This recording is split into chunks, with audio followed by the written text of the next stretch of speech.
Entonces, mi nombre es María José Martínez y vamos pues a conversar un poco sobre prevención de infecciones, ¿no? Yo soy enfermera de control de infecciones y por eso pues estos temas de prevención me apasionan tanto, ¿no? Y lo mismo quiero pues esta mañana poder impartir a cada una de las personas que nos escuchan, ya sea por la parte híbrida o las personas que están acá presentes. Sí, vamos, para iniciar este tema, yo quiero compartir con ustedes un video. Por favor, pido a todos mucha atención, porque es un video que nos va a llevar a una reflexión y también una lección de vida en ese campo de salud.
¿Ok? Pueden observar el video, ¿no? Es un video que nos lleva a la reflexión. ¿Por qué quise iniciar con esto?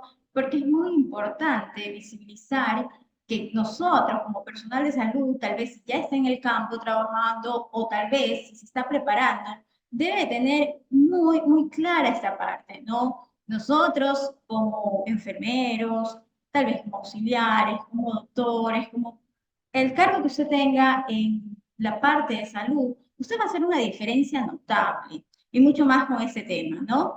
Pero hablemos de las infecciones. ¿Qué son las infecciones asociadas a la atención de salud? Anteriormente se llamaban infecciones nosocomiales, ¿no? Hace muchos años atrás, pues, se hablaba de nosocomiales. ¿Pero por qué? Porque se creía que esto se iba a dar solo en un ambiente hospitalario, en un nosocomio, en un hospital.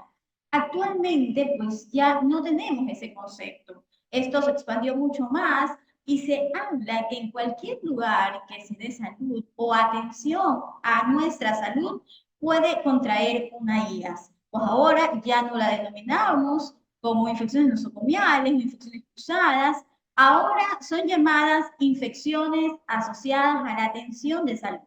Puede darse en un hospital, puede darse en un asilo, puede darse en cualquier lugar que tengamos presente a personal de salud. ¿Ok? Pero bien, ¿qué es una IAS? Para iniciar. La IAS, pues, es una infección, obviamente, asociada a la atención de salud que se va a presentar en un paciente internado, en un paciente que esté postrado, ya sea en un hospital o en una casa de salud, o en algún tipo de establecimiento. Pero aquí hay que recalcar muy bien que esta infección no tenía que haberse manifestado ni tenía que haber estado en periodo de incubación en el momento de la internación. Y acá pues también va algo que recalcar. Se considera una IAS cuando ha pasado desde el momento de su internación aproximadamente 48 horas, ¿sí? Y todas las IAS van a estar asociadas a un dispositivo invasivo, ¿sí? Esas son las IAS o hoy pues las denominamos así, ¿sí? Lo que antes eran conocidas como infecciones nosocomiales, pues hoy se ha cambiado. Pero ¿por qué hablamos tanto de IAS o de infecciones dentro de una zona hospitalaria? ¿Cuál es el impacto que puede tener? Tal vez muchos en este auditorio pues están en periodo de estudio, y también vale recalcar acá, ¿no? Que desde el momento que hacemos en las aulas de clase, saber la importancia, el impacto que puede tener una infección en un paciente. Usted no imagina la ayuda o no ayuda que podemos dar a un paciente postrado en cama, lo vulnerable. Hoy en día se habla claramente que el lugar más peligroso para que un ser humano esté es un hospital. Entonces, hablando sobre ella, ¿cuál será el impacto? El impacto es alarmante. Las IAs representan tanto en países desarrollados como en naciones en desarrollo cada día. No hablamos de cada año, cada mes, no, cada día. Aproximadamente 1.4 millones de pacientes adquieren una IAS alrededor del mundo, obviamente, ¿no? Entonces, si nos ponemos esa cifra en nuestra cabecita, decir 1.4 millones contraen o adquieren una IAS es sumamente alarmante.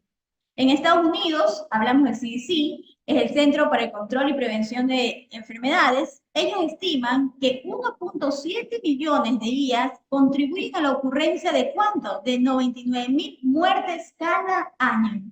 Las morbilidades más altas se dan obviamente en pacientes que están hospitalizados y pues que estos pueden estar en unidades como UCI o UCI-P, lugares que netamente están nuestros pacientes con muchos dispositivos invasivos. Como inicié dando esta charla, donde tengamos un paciente con un dispositivo invasivo, va a haber un factor muy importante de tener una infección. Pero eso es el impacto a nivel mundial, ¿verdad? Pero ¿qué pasa mucho más cercano? ¿Qué pasa con el paciente? También un impacto, claro, sí tenemos un impacto muy importante de lo que puede generar una IAS.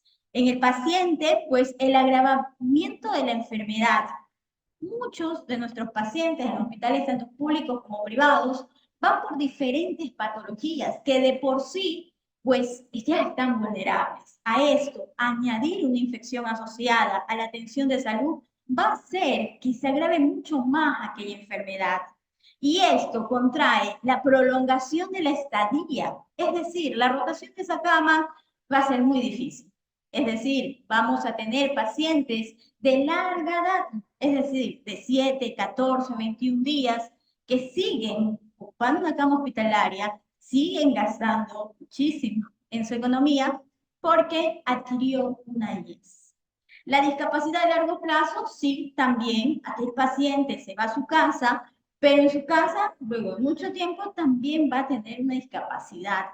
Mayor número de muertes, mayor mortalidad, mayor morbilidad, aumento de los costos personales de los pacientes. Claro está, si un paciente pues contrae una IAS en UCI, vamos a ver que este paciente va a generar una cuenta que puede llegar, estudios lo han determinado, hasta 40.000, 50.000 dólares solo en aquel paciente. ¿Pero por qué? Hagamos un desglose rápido.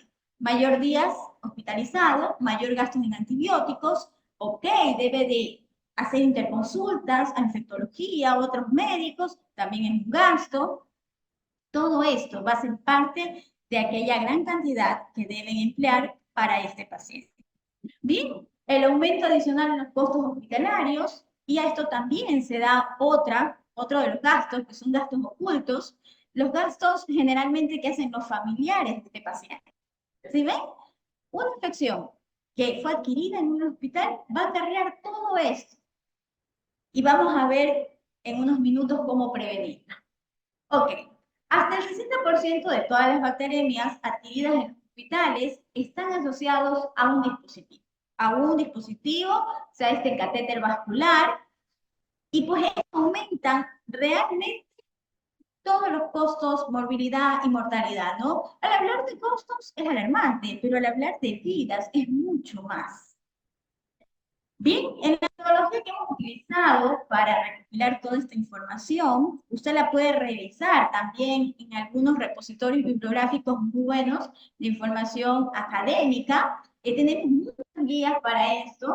Si bien Ecuador también tiene guías, pero las más actualizadas las podemos encontrar en Chile, en Argentina. Si usted luego quiere revisar la parte bibliográfica, lo puede hacer. Hemos hecho un recorrido, una revisión rápida, una búsqueda bibliográfica desde 2010 hasta el 2023, ¿sí? Para que usted pueda buscar esta información también. Como hablamos de bacteriemias y hablamos de infecciones del torrente sanguíneo, nos vamos a dirigir a las vías centrales, ¿sí? Hay muchos tipos de catéteres tunelizados, no tunelizados, con puertos implantables, hay CBC de inserción periférica, que son los PIC, pero esta mañana quiero centrarme en los que son los catéteres vasculares centrales netamente, ¿sí? Aquí pues en ese diapositivo usted podrá ver el sitio de entrada, la duración de uso, las ventajas y desventajas de cada uno de estos dispositivos, donde los utilizan más, netamente en las unidades de cuidados intensivos. ¿Sí? Entonces, vamos a hablar de los CBC no tunelizados. Estos se insertan de forma percutánea. Hay 3 sitios anatómicos, subclavio, yugular o femoral. Luego vamos a ver cómo la bibliografía nos da a conocer cuál es el lugar más oportuno para hacerlo. Tienen una corta duración, la inserción percutánea, relativamente seguro y económico. Y pues las desventajas serían que pues la mayoría de estos dispositivos se producen con el uso de los CBC, es decir, las infecciones asociadas a la atención de salud, el 60% son asociados a los CBC. ¿Ok? Listo, aquí también le traje alguna información del PIC, no es el tema que vamos a tocar, pero sí necesitaba dar a conocer todos los tipos de CBC que tenemos. Pero bien, hablando de fisiopatogenia, tenemos cómo se da esta infección. Tenemos varios puntos muy importantes, pero si ustedes ven, ahí tenemos un catéter dibujado, en el cual nos habla de la parte extraluminal con un 45%, la parte endoluminal con un 26% y la vía hematógena con un 3 al 10%. Vamos a ir viendo cada punto. Ok, dentro de esto La parte extraluminal es todo lo que podemos ver, ¿no? Del catéter de vía central, en este caso tenemos los lúmenes. ¿Qué nos dice la literatura? Que hay un alto porcentaje en la parte de las manos del personal. ¿Han escuchado tantas campañas de higiene de manos para prevención de infecciones asociadas a la atención de salud? Bueno, todas aquellas campañas que se hacen en los hospitales, en las unidades educativas, y que tal vez nosotros a veces no tomamos mucho cuenta porque decimos de nuevo con el tema de higiene de manos, pues aquí juega un papel muy importante. Se dice que la higiene de manos es un pilar elemental en control de infecciones. Es un pilar eje. Es decir, que es costo efectivo, ¿sí? Entonces, las manos del personal acá tienen un porcentaje bien alto. Hablamos también de la flora de la piel, hablamos también de los antisépticos contaminados. Todo lo que es extraluminal es la parte externa, ¿no? Entonces, cuando usted va a poner una vía central, insertar una vía central, juega un papel elemental también el tema de los antisépticos. Hoy en día hay normas que regulan, ¿verdad?, a todos los hospitales, y también hay protocolos y todo esto, pero aún ocurre en hospitales que hay antisépticos multidosis, que hay antisépticos reenvasados.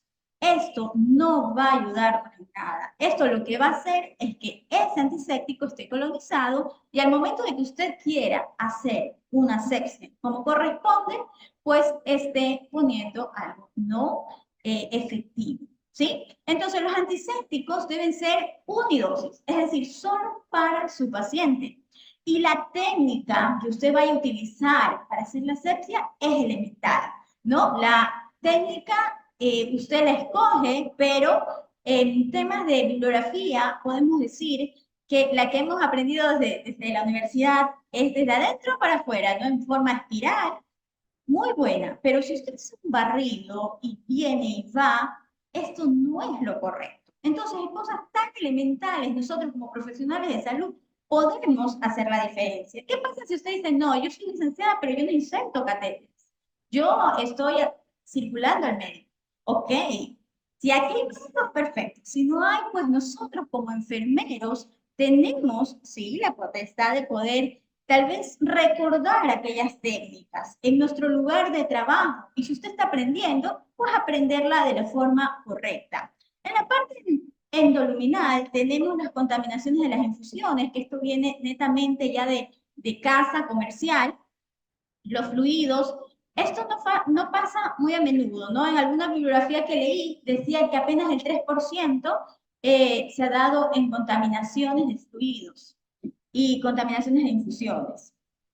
Ok, hablemos sobre los factores de riesgo. Hay riesgos intrínsecos y hay riesgos extrínsecos para poder adquirir una IAS, ¿verdad? En esto hay que ser también puntuales porque hay factores de riesgo que nosotros no podemos evitar, como los pacientes con enfermedades subyacentes, es decir, pacientes con enfermedades hematológicas, que realizan quimioterapias, con neutropenia, ya enfermedades obviamente adquiridas por los pacientes antes del ingreso a la casa de salud. Estos factores son intrínsecos porque no son modificables del paciente. Paciente sexo masculino, con índice de masa corporal mayor de 40, pacientes con prematuridad, pacientes neonatos con bajo peso, esto ya no es controlable por parte de la enfermería o parte del personal de salud. Pero hay otros factores que son extrínsecos, en los cuales sí podemos hacer algo. Pues estos factores extrínsecos son modificables y son asociados al procedimiento de inserción y mantención del CBC o al lugar donde se atiende al paciente. Es decir, aquí sí tenemos injerencia. Bien, ¿cuáles de estos factores afectan? Cuando algún paciente prolonga la vida útil del CBC, cuando hay estadía hospitalaria larga, cuando la duración de la permanencia del CBC no está indicada, cuando la colonización microbiana del paciente con algún microorganismo multiresistente, inadecuada higiene corporal o manipulación del CBC, cuando tenemos un CBC con más volumen, cuando tenemos administración de nutrición parenteral, cuando hay inserción y manipulación de CBC sin cumplimiento de las pautas de asepsia, ya lo veremos más adelante, y cuando eligen un sitio anatómico, en este caso de CBC femoral. Y también, aunque no es tan, no se ha visto mucho, pero el material de la composición del catéter tiene que ver y juega un papel muy importante.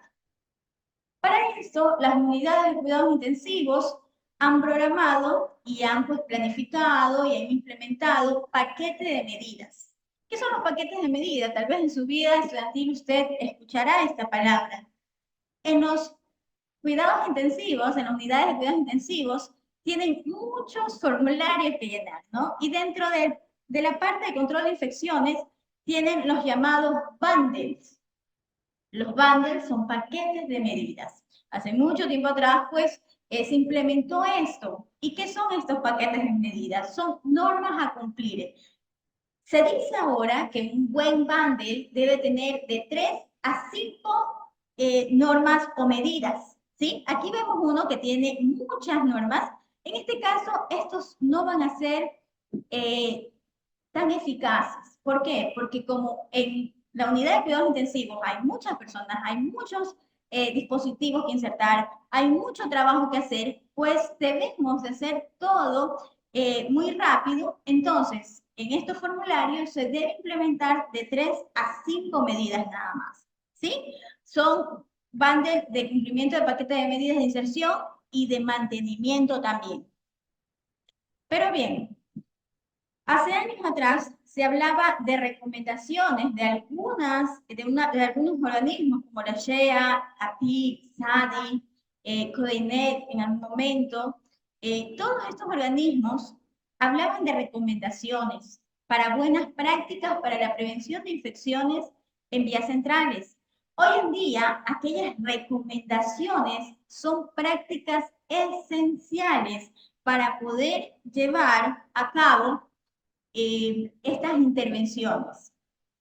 Para insertar una vía central, como nosotros le llamamos, catéter vascular central, hay un proceso.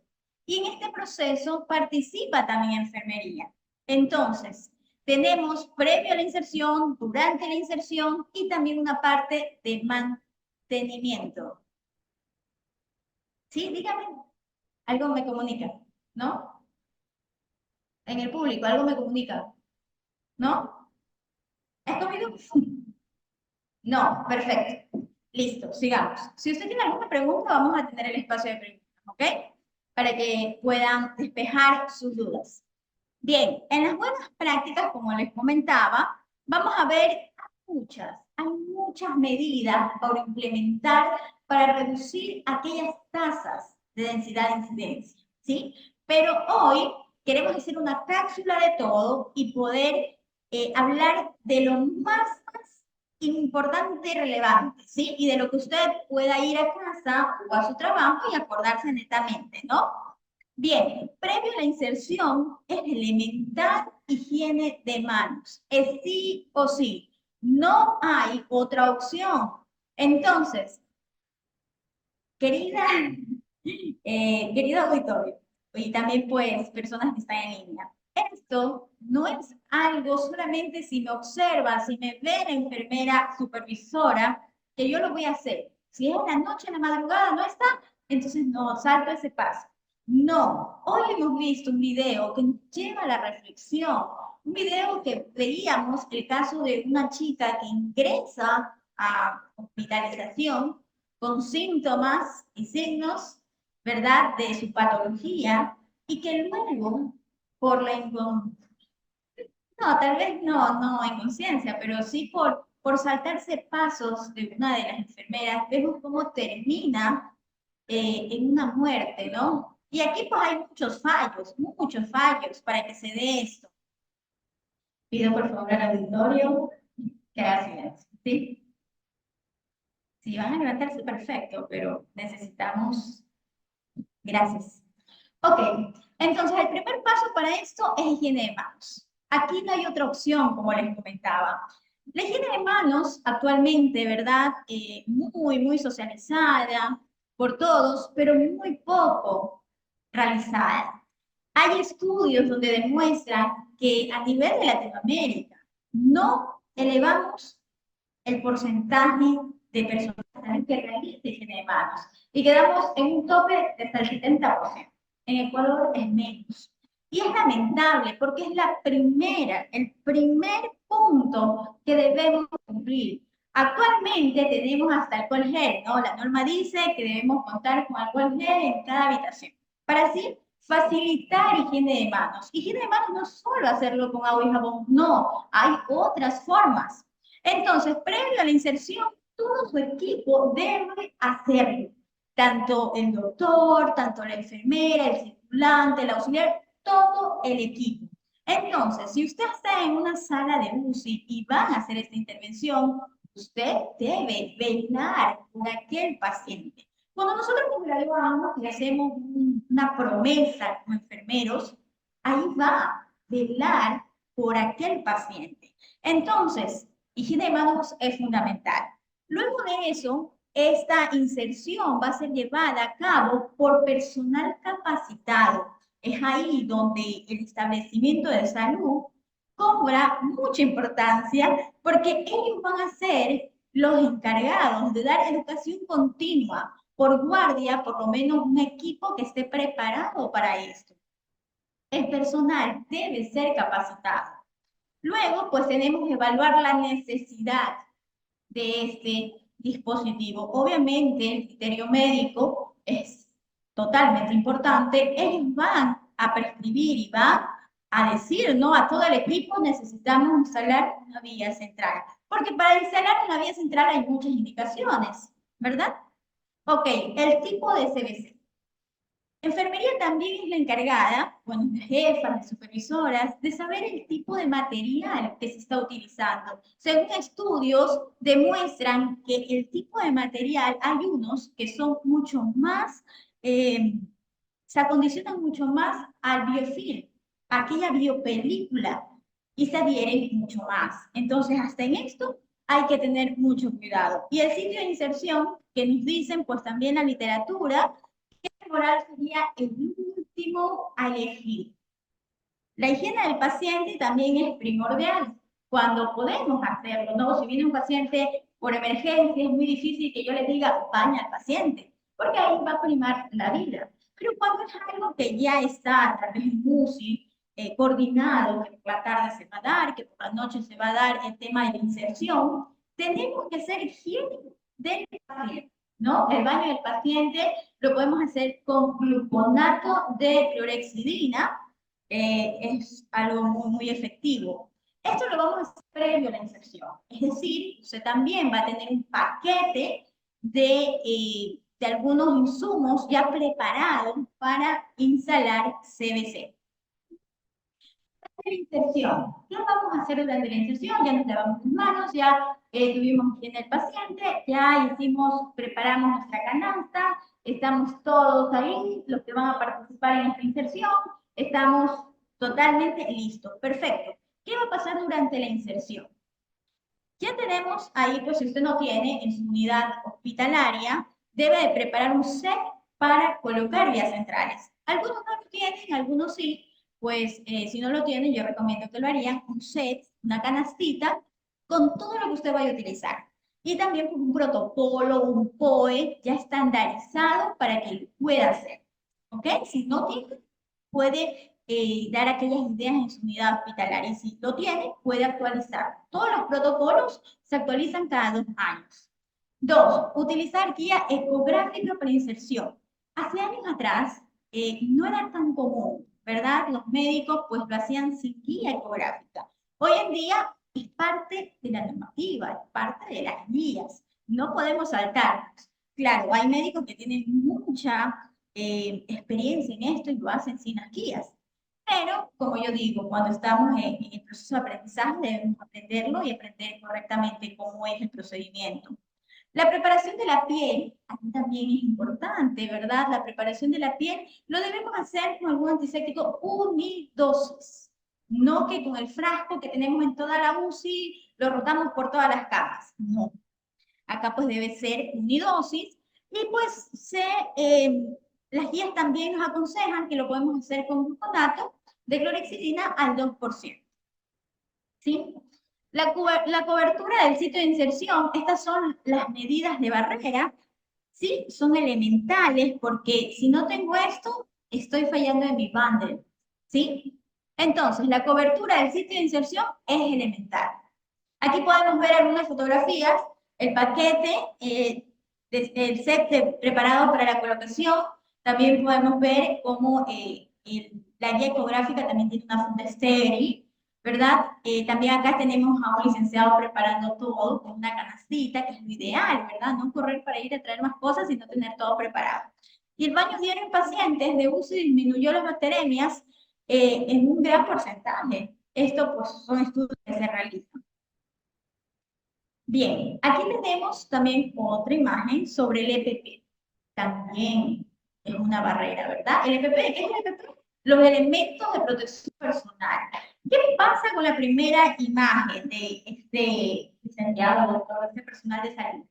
En caso de ponerme así el EPP, como vemos, la mascarilla bajada, el gorro no cubre todo, la bata no está bien puesta, pero él está cumpliendo tal vez. Alguien me puede decir, ah, no, pero tienes todo, todo, pero está mal puesto.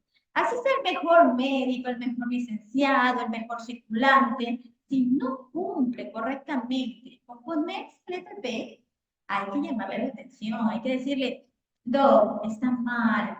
Yo le ayudo, venga, yo le pongo tal vez en esas tirillas, las batas, las amarro. O mire, aquí no está cubriendo todo, la mascarilla no nos cubre todo. Entonces, de esta forma, recordamos también, y si usted es enfermero, le puede decir al auxiliar, y el auxiliar le puede decir al licenciado. Porque nosotros velamos por la seguridad del paciente, ¿verdad? Entonces, en la segunda imagen es como debe ser la parte correcta. Para la asepsia de la piel tenemos muchas cosas que nos pueden ayudar en su centro hospitalario. Tenemos pues el lápiz de clorexidina, de gluconato de clorexidina, si no tiene pues puede utilizar otros métodos, pero cuidando siempre que estos antisépticos no se colonicen, ¿sí? Aquí pues tenemos el paso a paso. Otro punto esencial, dijimos que eran tres: durante la inserción, antes de la inserción, y el mantenimiento del SBC. ¿Por qué? Porque ya lo instalaron, ya está, ya todo bien, perfecto, nuestro paciente queda en UCI, pero de ahí en su guardia y en sus próximas guardias va a ser el encargado de dar un buen mantenimiento a ese catéter. Porque si no tuvo una infección en el momento de la inserción y todo esto estuvo súper bien, pero ¿qué pasa en el mantenimiento, guardia tras guardia? Pasó algo y pues pueden adquirir una IAS. Bien, en el mantenimiento sabemos que estas vías centrales se curan, hay una curación de las vías centrales. Las vías centrales se curan cada 5 días o cada 7, dependiendo el apósito transparente que utilicemos. Eso también es fundamental, saber qué material estoy utilizando. Primero, realizar higiene de manos antes y después de manipular los CBC. Es decir, al momento que usted va a curar, al momento que usted va a manipular una vía central, hay que lavarse las manos. Sí o sí. Hay que ponerse guantes, como lo ve ahí justo en la foto. Las curaciones del fin de la inserción se deben realizar con un antiséptico con base de clorexidina y se cambiarán los apósitos. Esto también, el antiséptico debe ser unidosis, ¿verdad? ¿Con qué antiséptico? Bueno, tenemos algunos estudios en el cual, pues sí, nos habla de la leve diferencia que tenemos si lo hacemos de la forma correcta y con gluconato de clorexidina al 2%. Sí, también es de conocer, ¿no? Cuando hablamos del 4% al 2%, al 0,5%, para poder hacer, pues, este tipo de curaciones serán al 2%. Y los apósitos, actualmente contamos con apósitos con clorexidina, son muy buenos, recomendados, a diferencia de los apósitos que solamente pues tiene la parte plástica nada más y es un cobertor solamente. Bien, si su clínica, hospital tiene el presupuesto y usted puede también, pues, dar algunas directrices o iniciativas, está bien, pues, este tipo de ayudas que tenemos. Si usted cuenta con ese tipo de apósitos, la curación va a ser prolongada, es decir, de 5 a 7 días. ¿Qué es lo importante acá? Que su personal no va a estar abriendo y cerrando este apósito. ¿Por qué? Porque solo se lo puede hacer si está húmedo, despegado, mojado, ahí se puede hacer el cambio. Pero si no, pues en el mismo catéter se pone la fecha de curación y la fecha de inserción. No podemos ponerle gasas. El primer día puede ser que por sangrado se ponga una gasa. El segundo, el tercer día no debe tener ninguna gasa, pues ahí. Porque si no, ¿cómo vamos a observar algún signo de infección? ¿Cómo vamos a observar si está con eritema, si está con rubor? ¿Cómo podemos observar un cambio de coloración por la función? Esto debe estar netamente despejado. El punto de inserción. Siempre se procederá a efectuar la desinfección de los conectores. Hoy en día, esto nos ayuda también mucho, el tema de conectores, ¿verdad? Anteriormente se trabajaba con tapitas, con ventitas, ¿verdad? Que se cogen y se ponen en vasitos, en guantes y se les guardan. Por lo general antes ocurría que eso es una fuente de infección terrible. Ahora pues contamos con conectores. Evaluar diariamente la necesidad de CBC, es decir, todos los días el médico, el enfermero, durante su paso de guardia, va a volver a preguntarse cuál es la pertinencia del CBC en ese paciente. Mayor días de catéter, mayor posibilidad y factor de riesgo de una IAS. Implementar la vigilancia, pues yo creo que ahora, pues eso ya es mandatorio en todo lugar público o privado de salud. La vigilancia por medio de las enfermeras de control de infecciones, ¿no? Que ellos vigilan día a día aquellos bundles, aquellos dispositivos, pero usted, como jefe del lugar, como parte del personal de salud, debe también hacer vigilancia. Ok, en estos conectores, ¿qué pasa si yo cojo un prepack de alcohol? Porque ya algodón en Torunda, ya eso ya no existe. Ahora tenemos los prepack. Si yo cojo este prepack y no lo paso, vemos cómo se enciende la lucecita, ¿verdad? En 5 segundos hay presencia de todo. En 10 segundos, en 15 segundos puedo decir que he hecho algo correcto, ¿sí? Pero ¿qué pasa? Muchas veces ni se limpian esos puertos, ¿verdad? Tal vez porque hay mucha carga laboral, porque es una emergencia, por muchos factores. Pero hoy estamos recalcando que aquel frote que se hace con el prepack debe ir de 10 a 15 segundos para poder hacer una buena técnica, ¿no? Rápidamente, hablemos de prevención de infección relacionada con la salud. ¿Qué es lo que debo hacer? Usted, yo como profesional de salud, ok, higiene de manos. La higiene de manos no va a reemplazar los guantes. Y los guantes no reemplazan la higiene de manos. La preparación de la piel con clorexidina, ok, perfecto. Al 2%, bien. Las medidas de barrera total durante la inserción, ¿quién lo vigila? La enfermería. Porque no podemos perder campo, ¿no? No podemos no ver y no decir nada. No. Si vamos a hacer una inserción, hagámoslo correcto. Ganemos el campo. Anteriormente, bueno, años atrás, ¿no? Veíamos que las enfermeras eran muy duras en el sentido de que muy correcta es la palabra. Y hoy en día, ¿qué pasa? No podemos dejar ese punto, porque vuelvo y insisto, nosotros velamos por la seguridad del paciente. Y si algo en esa infección está siendo causa un factor importante para una infección, debemos de en el momento solucionar. Ok, preferentemente vena subclavia. La vena subclavia será el acceso de elección seguido al yugular y por último el femoral. Que hay pacientes que necesitan pues utilizar esa vía, sí, porque ya son pacientes de muchos días en hospitalización y pues el médico luego de toda la revisión da que necesitan esa vía anatómica, perfecto. Retirar CBC innecesarios, también es otro punto. CBC innecesarios, ¿cuándo hablamos de CBC innecesarios? Cuando no cumplen las indicaciones que deben darse para una vía central. Y la utilización de ecografía, sí es importante. Como les hablaba, el tema de vigilancia, ahí podemos ver unas listas de control que tenemos hoy en día. La licenciada, la enfermera de control de infecciones, la jefa del área, puede hacer este check durante alguna inserción de dispositivos, ¿sí? Esto se hace con sondas o catéteres urinarios permanentes, se hacen con CBC, se hacen también con intubaciones. Con todo esto podemos hacer una lista de cotejo o un checklist para poder, pues, determinar y ver qué es lo que tenemos que mejorar. Todo es un ciclo de mejora. ¿Ok? También tenemos los 5 momentos para la atención a pacientes con catéteres venosos centrales. Muy bueno, se puede buscar en la OMS.